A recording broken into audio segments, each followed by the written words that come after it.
ఏపీలో మరో ఇద్దరు ఐపీఎస్ అధికారులు బదిలీ అయ్యారు. ఏపీ ఇంటెలిజెన్స్ చీఫ్ పిఎస్ఆర్ అంజనేయులపై బదిలీ వేటు పడింది. తక్షణమే విధుల నుంచి అంజనేయులను బదిలీ చేయాలని ఆదేశాలు సైతం జారీ చేసింది. అదేవిధంగా విజయవాడ నగర సిపి కాంతి రాణాపై కూడా బదిలీ వేటు పడింది. ఎన్నికలతో సంబంధం లేని విధులను ఆయనకు అప్పగించాలని ఉన్నతాధికారులను ఆదేశించింది. ముఖ్యంగా సీఎం జగన్పై ఆగంతకుడు రాయితో దాడి చేయడాన్ని ఈసీ చాలా సీరియస్గా తీసుకుంది.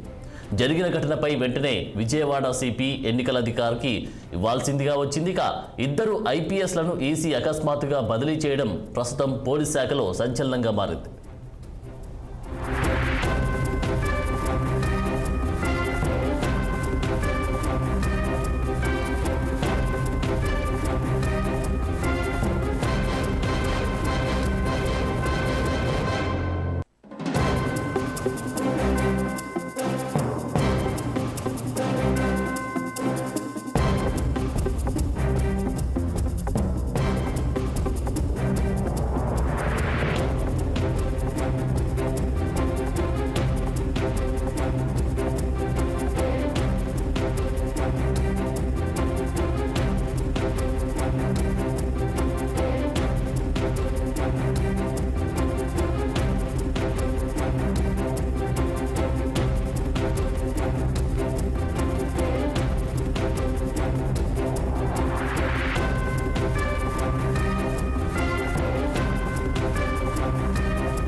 ఏపీలో మరో ఇద్దరు ఐపీఎస్ అధికారులు బదిలీ అయ్యారు.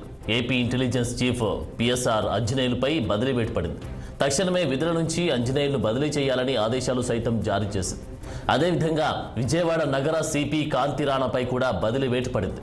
ఎన్నికలతో సంబంధం లేని విధులను ఆయనకు అప్పగించాలని ఉన్నతాధికారులను ఆదేశించింది. ముఖ్యంగా సీఎం జగన్పై ఆగంతకుడు రాయితో దాడి చేయడాన్ని ఈసీ చాలా సీరియస్గా తీసుకుంది.